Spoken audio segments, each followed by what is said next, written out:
সশ্ৰদ্ধা প্ৰণামেৰে আমাৰ ভাৰতবৰ্ষৰ প্ৰথমগৰাকী উপৰাষ্ট্ৰপতি তথা ৰাষ্ট্ৰপতি সৰ্বপল্লী ৰাধাকৃষ্ণ দেৱক সশ্ৰদ্ধা প্ৰণিপাত জনাইছোঁ।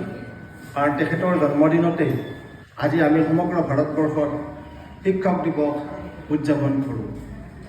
ইতিমধ্যে তোমালোকে গম পাইছা যে ভাৰতবৰ্ষ তথা অসমত এই শিক্ষক দিৱসৰ শুভক্ষণত আমি আজি বজালীৰ পাঠশালাৰ কাৰেঙত বজালী ইনষ্টিটিউট অফ হেল্থ ছায়েন্সৰ বন্তি প্ৰজ্বলন কৰিবলৈ মোক যিখিনি আহ্বান মৰ্মে মই কৰিলোঁ, তাৰ বাবে মই এই বজালী ইনষ্টিটিউট অফ হেল্থ ছায়েন্সৰ সমূহ উদ্যোক্তা পুনৰবাৰ শিক্ষক দিৱসৰ সমন্বিতে ধন্যবাদ আৰু কৃতজ্ঞতা জনাইছোঁ।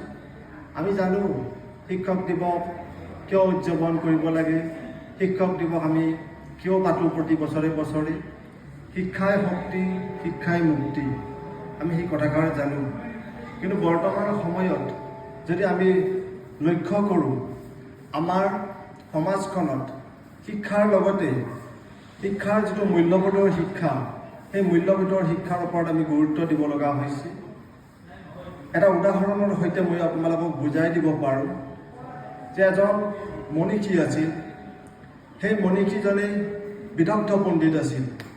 তেওঁ বেদ, বেদান্ত, উপনিষদ সকলোৰে জ্ঞান আছিল। কিন্তু এতিয়া যেতিয়া নদীৰে তেখেতে যাবলৈ ওলাইছিল, তেতিয়া এজন নাৱৰীয়া লগ পাইছিল। কাৰণ নাৱৰীয়া অবিহনে তেতিয়া সেই মনীষীজনে নদীৰ সিপাৰে যাব নোৱাৰে।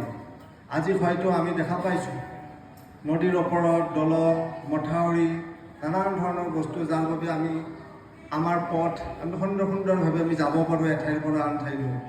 কিন্তু তেতিয়া সময়ত কোনো দলং নাছিল, পকী দলং নাছিল, মথাউৰি নাছিল। গতিকে আমি যদি নদী পাৰ হ'ব লাগে, আমি নাৱৰে সৈতে যাব লাগিব। সেই নাৱৰীয়াজনক তেখেতে সুধিলে, সেই মনীষীজনে, যে তুমি বেদৰ বিষয়ে জানানে? তুমি উপনিষদৰ বিষয়ে জানানে? তুমি উপাখ্যানৰ বিষয়ে জানানে? তেতিয়া সেই নাৱৰীয়াজনে কৈছিল যে মই নাজানো। তেতিয়া সেই মনীষীজনে নাৱৰীয়াজনক কৈছিল, তুমি ইমান